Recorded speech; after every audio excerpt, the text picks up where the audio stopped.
Good evening. Happy New Year! Amen. Praise God. Praise God. How are you? Amen. Praise the Lord. And again, we are now in an English service, English version service. So bear with me if I have a grammar mistake, because we always have a bleeding nose. Praise God. Let's give a clap offering unto the Lord. Amen. Hallelujah. Our topic for tonight, and I hope it will not be long. I promise myself that when I'm going to stand here and preach the message of the Lord, it will not be long like our mentors. No? I'm trying. I will try my best. No? But you know, when I'm doing my slides, it took me how many? 20 plus slides. This one. But bear with me. It's only a small verses. Amen. So praise the Lord. This is the first thematic message.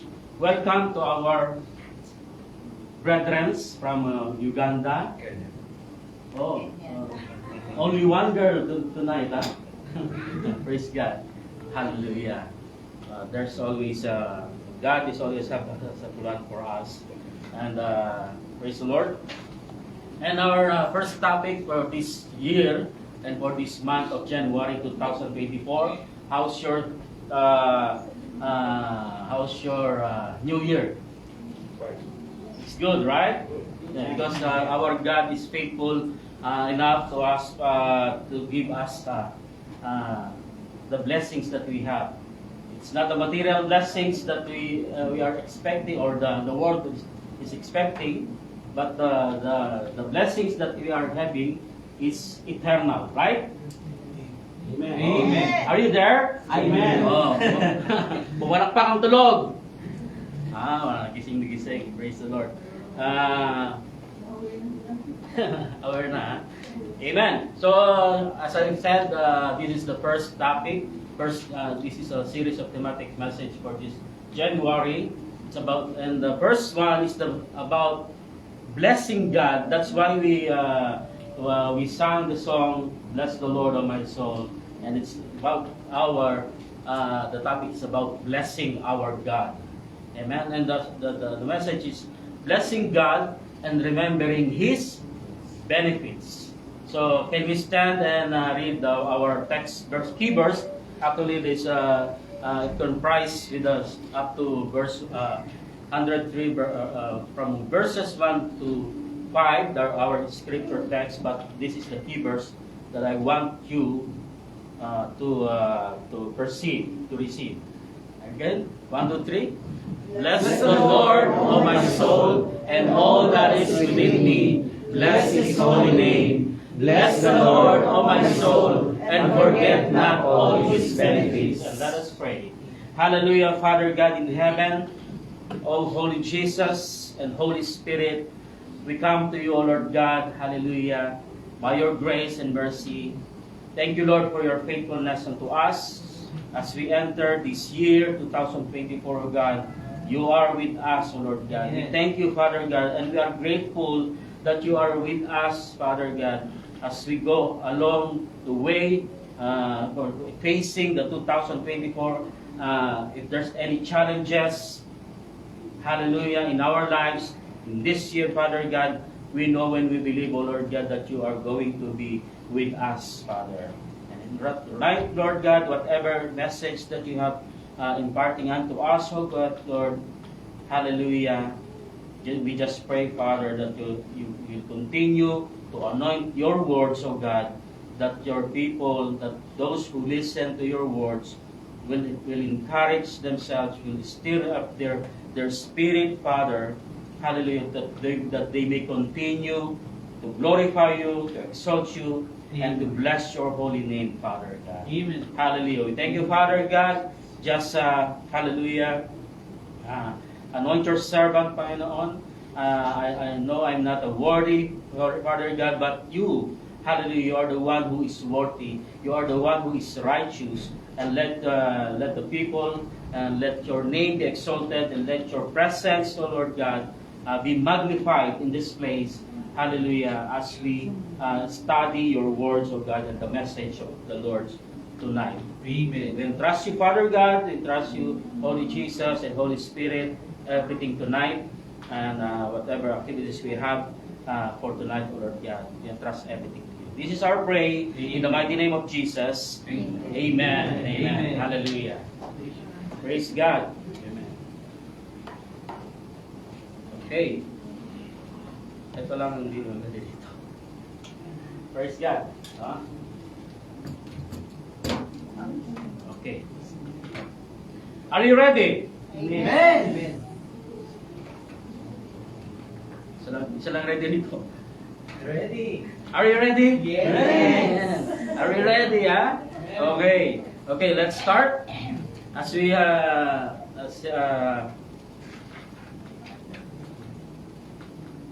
okay, number one is we have the objective.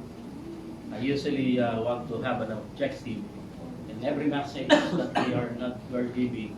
So the message, the objective for today, our goal tonight, is to stir up our inmost being, our inward being, on blessing the blesser. You know the blesser is? Our blesser is the Lord, our God, our Lord Jesus Christ, and all the good that He has done for us. In the past years, in the past months, we know, as believers of Christ, we know that we are, God is blessing us. Do you believe that? Yes. Amen. Of course, until now, God is blessing you because you still have a breath. Humihinga pa kayo, no? You're still breathing. Amen? Every time in the morning, every time you wake up in the morning, you are blessed by God. Tell your neighbor, you are blessed. You are blessed. Okay? From your back, tell, you are blessed.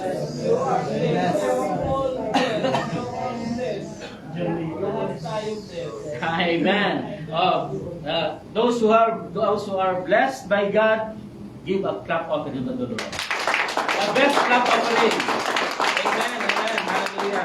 So what is the bless? Bless in a Hebrew word, it means barak. Hindi barok, barak. It means the implication to bless God. It means you need to give praise, to give worship unto the Lord. It is an act of adoration. It means that you need to you remember in John 4:24 it said the Lord our God is looking for a true worshiper. Amen.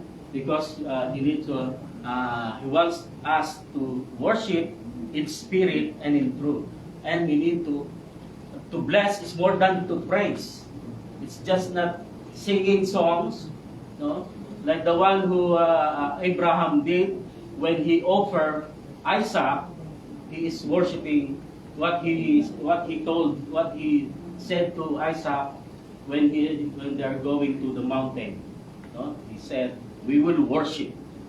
No? That's the first mention.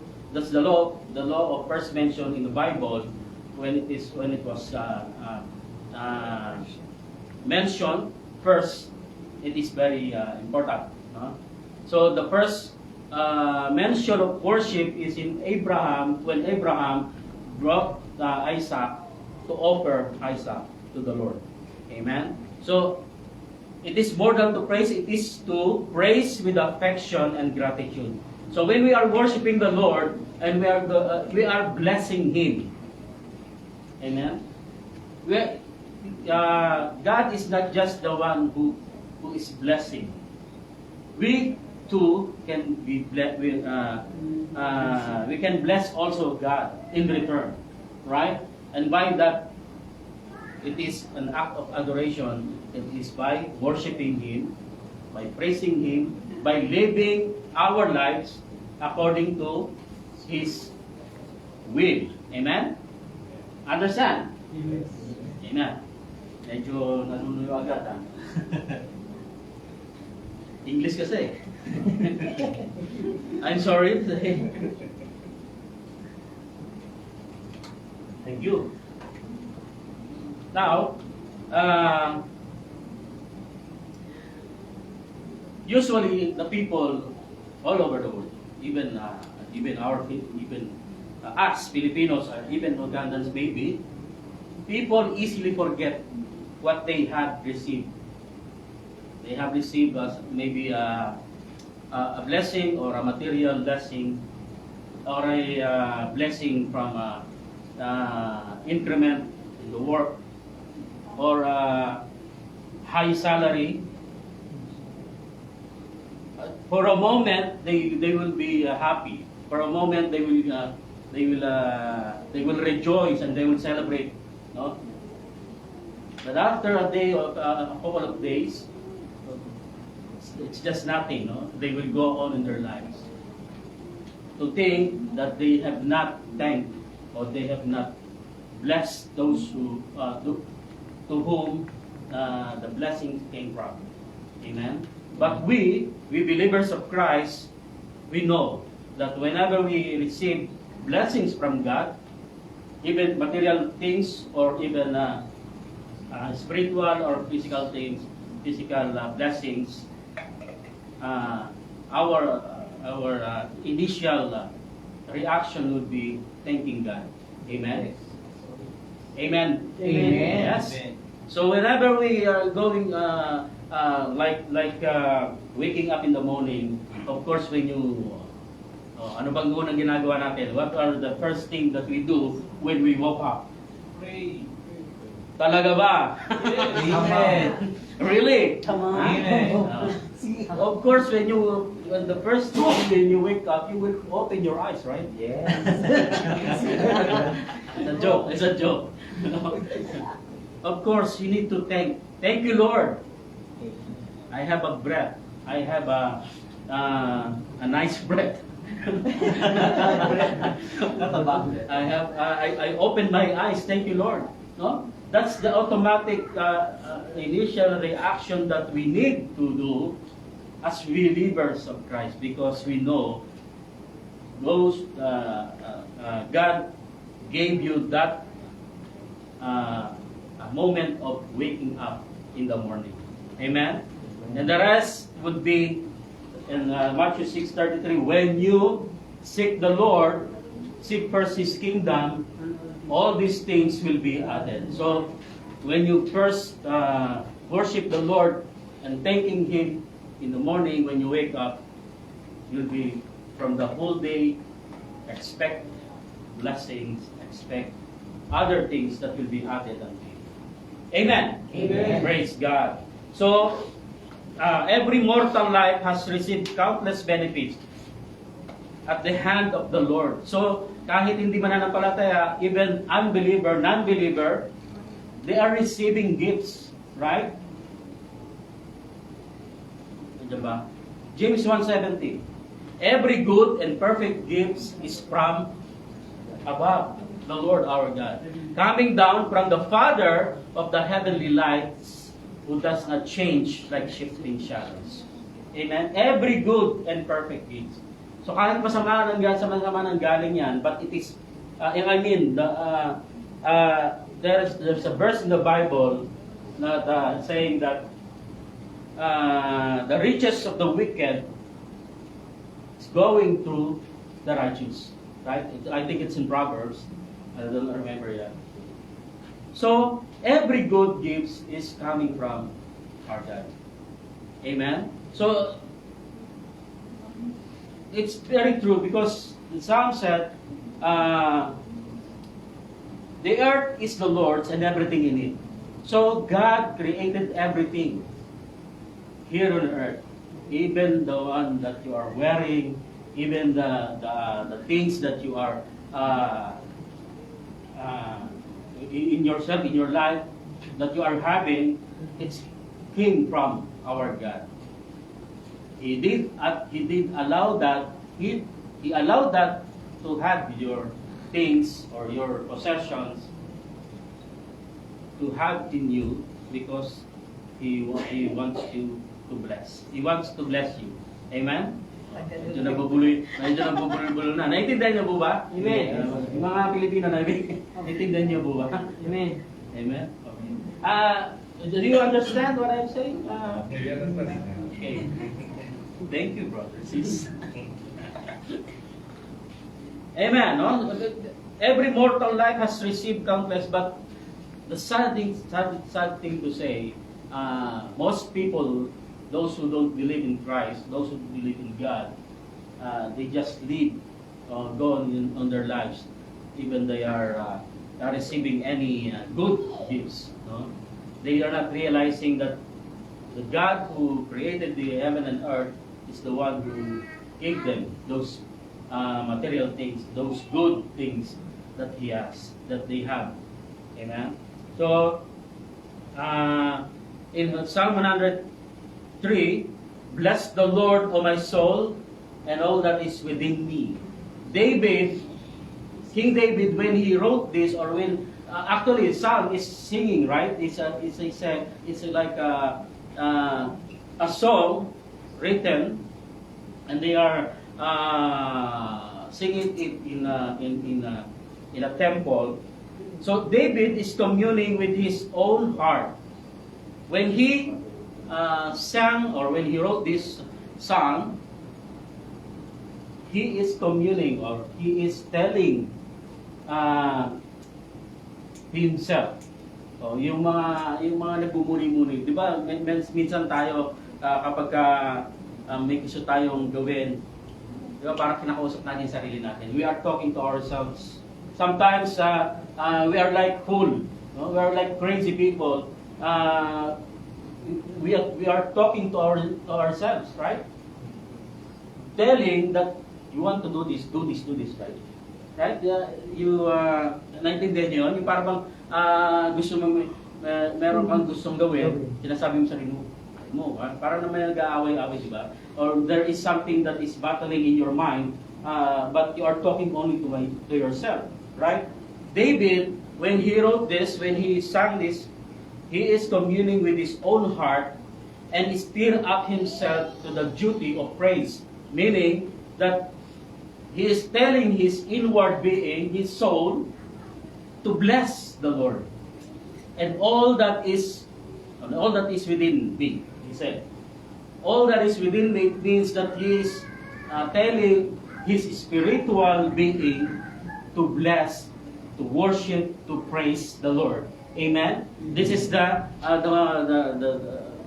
David did. It is the Lord, and when he is observing it, and we want to observe it, it is the Lord. Number one, it is the Lord that is to be blessed by his soul or by his inward being. It is the Lord, right? The second thing is my soul and all that is within me, bless His holy name. It is the soul that is to be employed in blessing God. So no one in his life, or no one in our lives, that can bless the Lord only by your soul, your own soul, or your own inward being. Amen? Amen. Amen.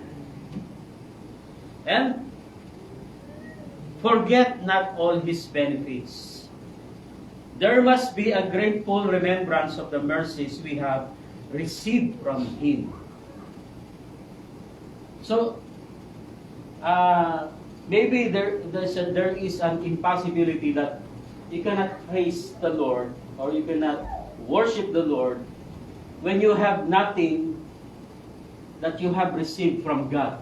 Amen?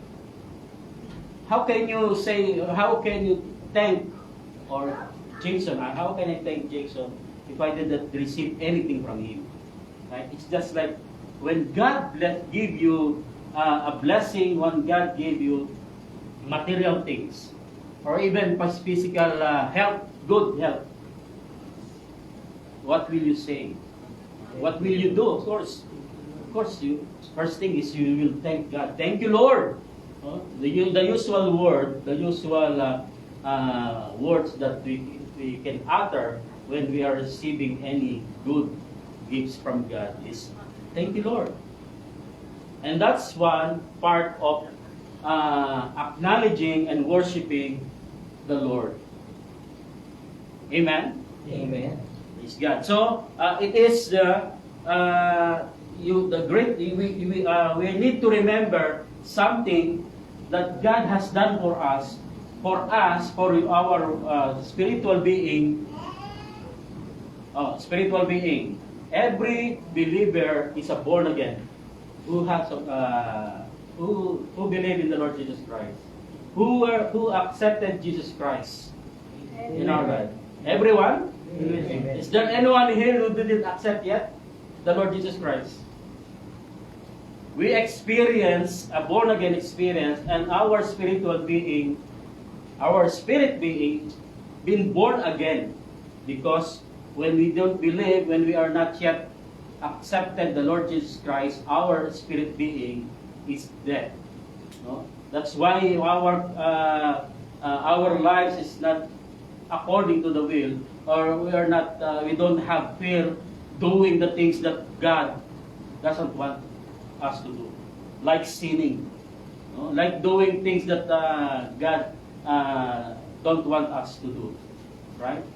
So when our spirit being been born again, we have now the Holy Spirit's the Spirit of God in us, within us, no, telling us what is the will of God. No? So when we remember the things that we are receiving, like we have received a new job, or an increment, or something that is we are grateful. No, that's the thing that we need. That's why forget not all His benefits. The benefits of what are the benefits of the Lord our God. Hallelujah. Praise God. What are the benefits we should not forget? In Psalm 103 verse 3, who forgives all your iniquities, He forgives all our iniquities. Amen. All of us, as we have said, Romans 3:10, no one is righteous. All of us have sinned and come short of the glory of God. But the Lord our God, He forgave our sins. He is the Lamb of God who takes away our sins. Right? So, this is the benefit. This is the benefit that we should not be forgetting. And by this, we can bless Him. We can bless our God. Amen. Amen? Amen. Gising pa ba kayo? Gising-gising lang, ha? Ayan. So, God forgives all our sins, but not in accordance with what we as sinners deserve.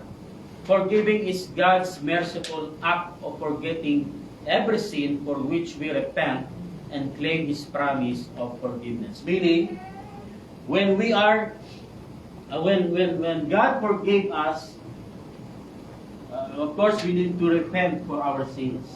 He always forget those sins that you have done, that we have done before. No? When we start believing Christ, we want our lives to be in accordance to His will and according to His righteous way or righteous path. But Isaiah 43 verse 25 says, even I, says the Lord, I am He who blots out your transgression for my own sake, and I will not remember your sins. When we are repenting our sins, God said, I will not remember your sins. Amen? Is that good enough for us to bless God? Because of ako, it's just good enough, no? So when we are meditating or when we are reading this, He who blots out your transgression for my own sake. Because when we are still living in sin, it is not for the sake of the Lord, no? It is this other sake. So when we repented of our sins, He will not remember your sins anymore. So Romans 8:1, there is no condemnation. There is now no condemnation in Christ Jesus. Amen? Amen. Believe in that, because when we accepted Christ, like the exhortation last time, 2 Corinthians 5:17, if anyone is in Christ, he is a new creation. All things are gone and new things has begun. Amen? Praise God. So number 2, mabilis lang to. He heals He heals all our diseases. When we are studying these words, we will see and we will learn that because of our sins, our being, our physical being, has been corrupted by the sins we created. Amen. Like Adam and Eve, when they sinned against God, disobeying what God told them to not to eat the fruit, they began. No? They have this knowledge already that they have that they are going to that they are that they are new, that they don't have anything in their they already saw what they are. No? So that's why on the next generation, sin has been started and it's been growing in this earth when they disobeyed God in the Garden of Eden. No? So, and in effect, that sin created and corrupted the world and corrupted our bodies and make us sin, do things and sin again. And in effect also, we can get diseases, right? That's why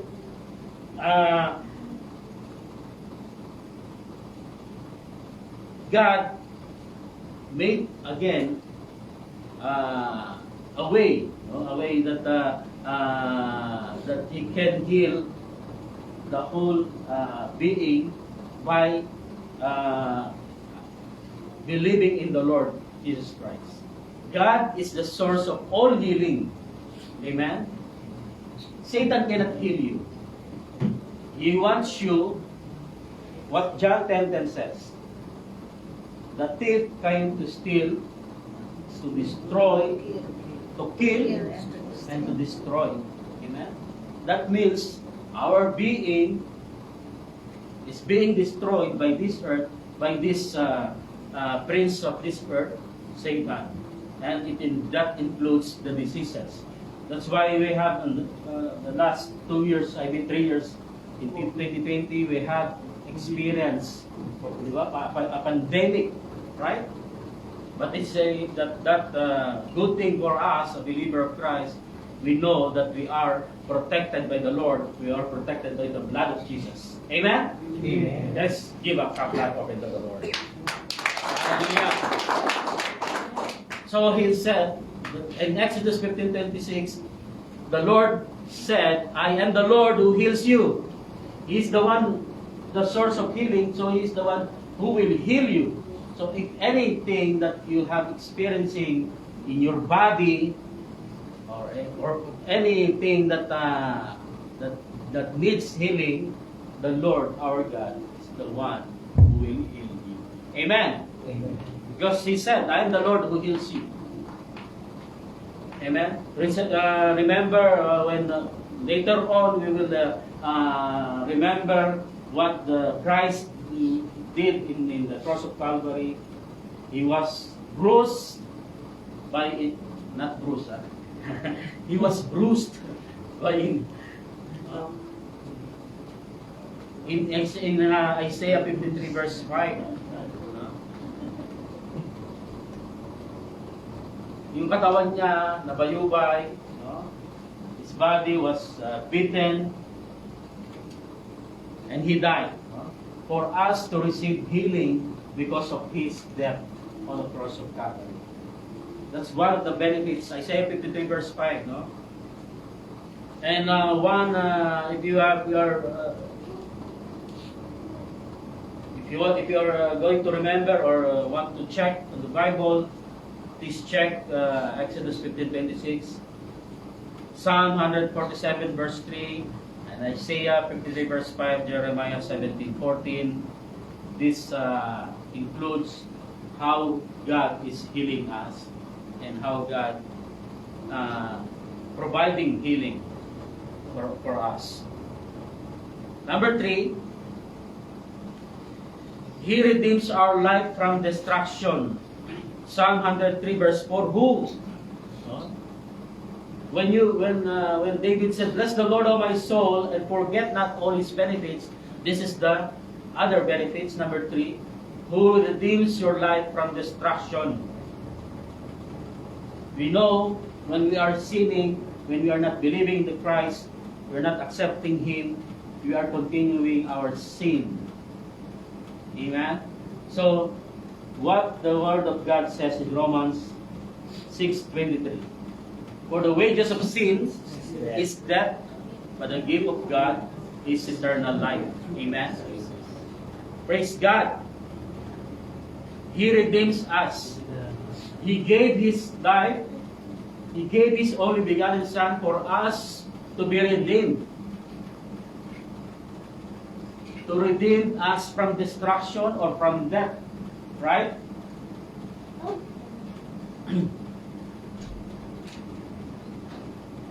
That's the proof of God's love to us, John 3:16. Yeah? And so in Psalm 49, verse 15, New Living Translation, "But as for me, God will redeem my life. He will snatch me from the power of the grave." And that's what Jesus Christ did in the cross of Calvary, as we will remember later on for our Holy Communion. He snatched us out from the power of death. Amen? It's a good thing. Amen? Is that not good enough for us to be bless the Lord, oh my soul? Okay, I forgot when I started. I'm trying to tell you when I should started my preaching. Whenever I'm going to tell what are the benefits, we should recite, so we can remember one verse tonight, right? We can memorize one verse tonight. So when I saying He forgives all our iniquities, we will say, "Bless the Lord, O my soul, and all that is within me, bless His holy name." Okay, one. Bless the Lord, O my soul, and all that is within me. Bless His holy name. Okay, tell that words into your inward being, into your spirit being. 1, 2, 3. Bless the Lord, O my soul, and all that is within me. Bless His holy name. He forgives all. He heals all our diseases. Bless the Lord, O my soul, and all that is within me. Bless His holy name. And He redeems us. He redeems our life from destruction, from death. Bless the Lord, O my soul, and all that is within me. Bless His holy name. Hallelujah. Are we awake? Can we read that one? Okay, I will again. Okay. Read. Bless the Lord, O my soul, and all that is within me. Bless His holy name. Because He forgives our iniquities. Bless the Lord, O my soul, and all that is within me. Bless His holy name. And He heals our diseases. Bless the Lord, O my soul, and all that is within me. Bless His holy name. And thank God He redeems us from the destruction or from the death, because Bless the Lord, O my soul, and all that is within me. Bless His holy name. Amen. Amen. He forgives He forgives all our iniquities, because He will blot out our sins. He will remember that anymore. So when we are sinning, He will forget that sin if you will go and repent. 1 John 1:9 says, He is faithful, God is faithful and just to forgive us. He is just to forgive us. So whenever we are, the Holy Spirit is convicting you that you have sinned against Him, repent. Ask Him the forgiveness. He is faithful and just to forgive us and cleanse us from all of our unrighteousness. Right? 1 John 1:9, another memory verse. And next, He heals our diseases, because He is the Lord who heals us, and He redeems us from the destruction. He is snatching us out from the power of the grave, power of death. And for the fourth one, He crowns us with His loving kindness and tender mercies. Crowned. When I studying the word crown in a Greek word, in Hebrew word, it means to encircle. No? Crown means in this in Greek word, it means encircling us for an attack, or for we are protecting us. The God, He crowns us with His loving kindness. He is protecting us because of His loving kindness and tender mercies. He is protecting us from any attacks. So that is the good thing that we believe in our God, the Lord Jesus Christ. He is always be there for us whenever we are experiencing anything that is caused by Satan and the demonic forces. He is always protecting us. He will crown us with His loving kindness. That's why He gave His Son, right? To die for us. So when Jesus Christ died and rose again, now He is in the right hand of God, watching us, interceding for us, that when we are experiencing the battle between the demonic forces or evil spirits, God is watching us and protecting us and crowning us with His loving kindness and mercies. Amen. Amen. Amen. Give a clap of glory to God. Hallelujah. He has made us truly and completely happy with honor, pleasure, and long life. And that is the kindness of God, the goodness of God, the loving kindness of God that we are experiencing. He gives us pleasure in our lives. He gives us long life, eternal life. No? Even though that we are experiencing some tribulations or some problems in our lives today, we can assure that our God is there watching us and protecting us. Amen. Do you believe? Amen. In Psalms 5 verse 12, surely the Lord, you bless the righteous. You surround them with your favor as with a shield. Amen. That's why He crowns, He is protecting us. He is the shield. He is putting us a shield to give us favor because He is seeing us. He is seeing you, the Lord Jesus, in your life because He is blessing the righteous. Amen. God, Jesus Christ, clothing us with His robe of righteousness.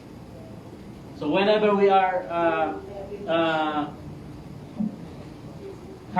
going to our God, hindi yung tayo yung para doon tayo, mabait naman ako eh. Oh, I am kind, I am good. I can do, this is my ministry, I can do that. No.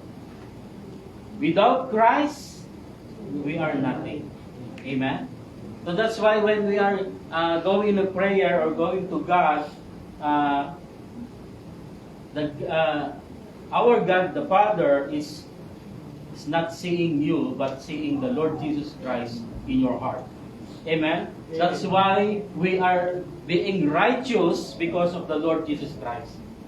We are not ourselves being righteous, but the Lord, because of God, Jesus Christ, in our hearts, in our life, we are being, seeing a righteous, and He is blessing the righteous.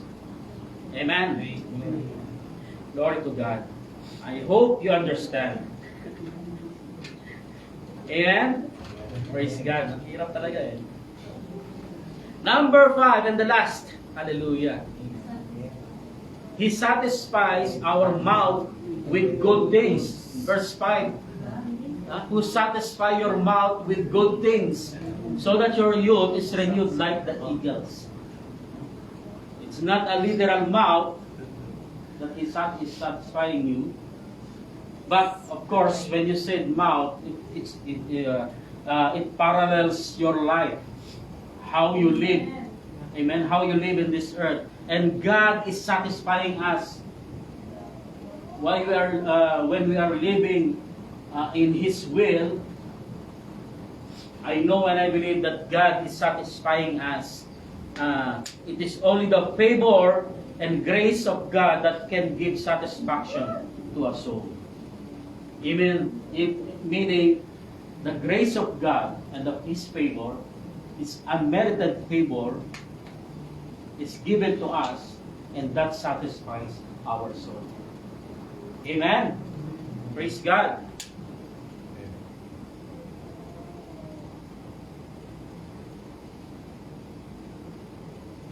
Psalm 107 verse 9. He satisfies the longing soul and fills the hungry soul with goodness. So everything that can satisfy our human being or spiritual being, it will be only God. And that should be enough for us to bless Him.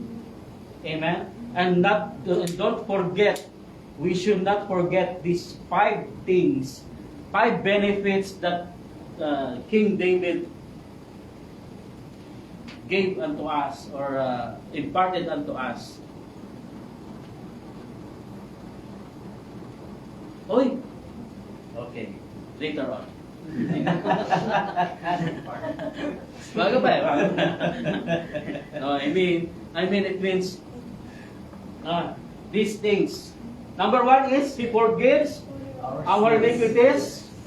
Bless the Lord, O my soul, and all that is within me. Bless His holy name. And number 2, He heals our diseases.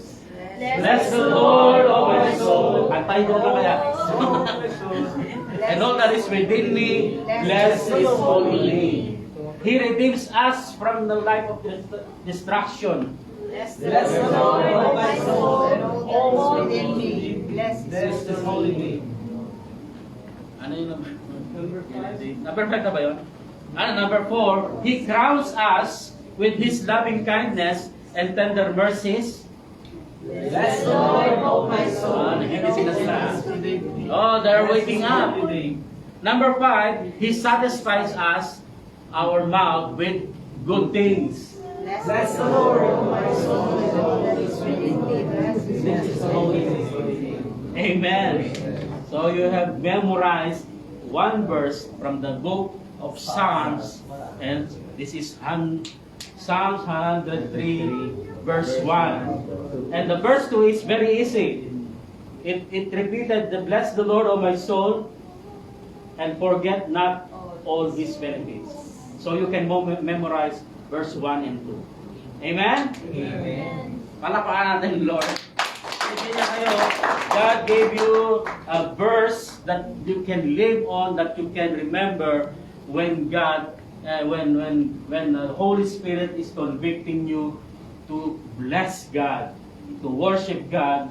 You will remember this and do not forget these things. Amen? Amen. Palakpakan natin. Let's clap open unto the Lord. Hallelujah. And the last conclusion and challenge, with all these great blessings and benefits we've learned and reminded, without deserving any of it, our God is worthy of our blessing, worship and praise. No matter how difficult your life's journey, you can always count your blessings. Amen. Amen? The question is, this is the challenge. Is he getting the blessing as well? Are we blessing our God? If not, you should start now, because He is faithful to bless you even if we are not faithful unto Him. Amen? Are we willing to bless our God with all our heart, soul, and mind? Amen. Amen. Amen. Praise God. And for our last verse, Deuteronomy chapter 6, verse 5. If you want to memorize another verse, love the Lord your God with all your heart, with all your soul, and with all your strength. Amen? Amen. Let's clap our offering and stand and pray. Hallelujah. Can we sing that song, Bless the Lord, O my soul?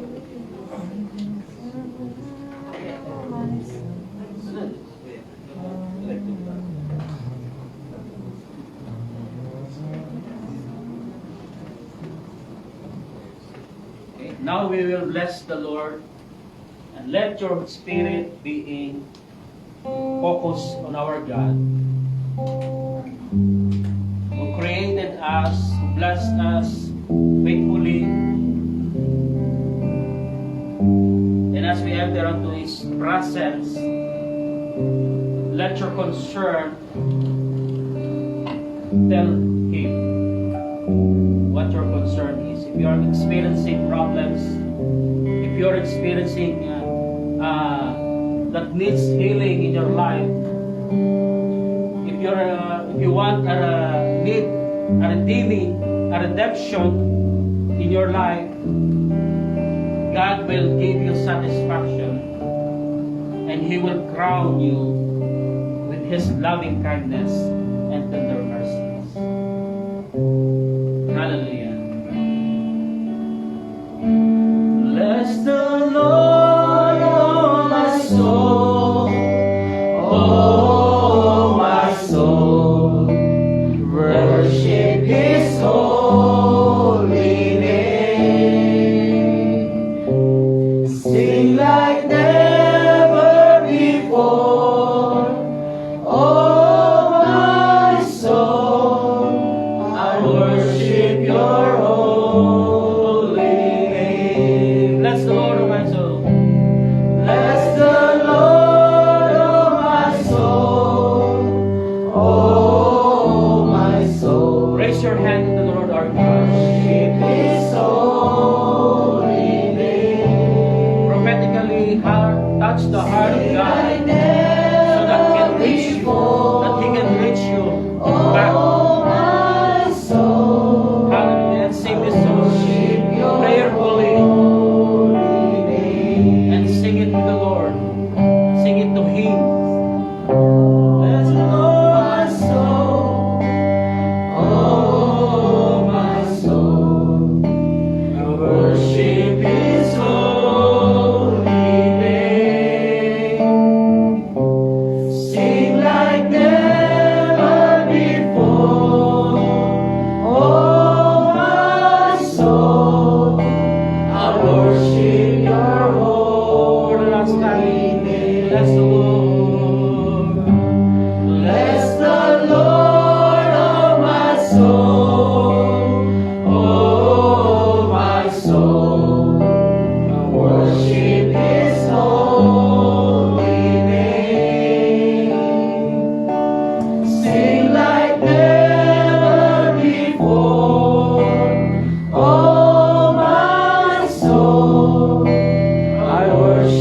your home. Hallelujah, hallelujah. Father God in heaven, we are grateful, Lord God. Hallelujah, that you are blessing us. You are giving us the benefits of the cross of Calvary, God. Thank you, Lord, that you are forgiving us on all our iniquities. Thank you, Father God. Hallelujah. For healing our diseases, our sicknesses, O Lord God. By your stripes we are healed, O Lord. We claim that promise, Father. Every sickness and diseases, you are healed by the Lord. Hallelujah. Thank you, Father, that you redeemed us from the life destruction. Thank you, Lord, for snatching us out from the power of death or the power of grave, Lord. We thank you, Father God, that you are crowning us with your loving kindness. Thank you, God, for protecting us, for your tender mercies, O Lord. And thank you, Father God, for you are satisfying our souls, O Lord. As we worship and as we praise you, Lord God, as we give blessing unto you, Lord, you are satisfying our souls because of your unmerited favor, O Lord. You give us your grace in our lives, O God. So right now, Father God, let our spirit being, let our inward being, let our spirit magnifies and glorifies you, Lord. Hallelujah, hallelujah, hallelujah, hallelujah. Oh Lord, glory to God. Glory to Jesus. Hallelujah. Other praises and worship unto the Lord our God. Give thanks to Him. Give thanks to Him. And bless Him. Hallelujah. Oh, glory, glory to Jesus. Hallelujah. Father God, maraming salamat, Panginoon. We thank you, Father God. And I pray, O Lord God, every people in this place, O Lord God, we ask you, Lord, for your continuous guidance in us, O Lord. We ask, Father, that you continue protecting us, O Lord God, from any attacks, from any works of the devil. Thank you, Lord, and thank you, Father God, for the blood of Jesus. And we plead the blood of Jesus in our lives, O God, so that no weapon formed against us shall prosper in our lives, O God. And no gates of hell will prevail in our lives. In the mighty name of Jesus. Thank you, Father God. I entrust to you the lives of these people, O Lord. Hallelujah. Continue, Lord. Let them grow spiritually, Father God. Thank you, Father God, for they are starting to know you, hallelujah, in a deeper way, O God, by studying your word, O Lord. Thank you, Father God, that you are giving us the privilege to study your word. Thank you, Father God. Hallelujah. Hallelujah, Panginoon, na naumpisahan, O Lord God. Hallelujah, yung pag-aaral at ng iyong salita, Panginoon. And you just pray, O Lord God, that this will continue, that we may grow in your in the knowledge of Jesus Christ. Hallelujah. As we stay here in this place, O Lord God. Hallelujah. Maraming salamat, Panginoon. We entrust everything to you. Bless those people, these people, O God. You know their desires, you know their hearts, O God. You know their needs, O Lord God. And I pray that you will grant them because they are delighting in you right now. And you will give him the desires of their heart, O Lord. In Jesus' name, in Jesus' name. Thank you, Father God. This is our prayer in the mighty name of Jesus.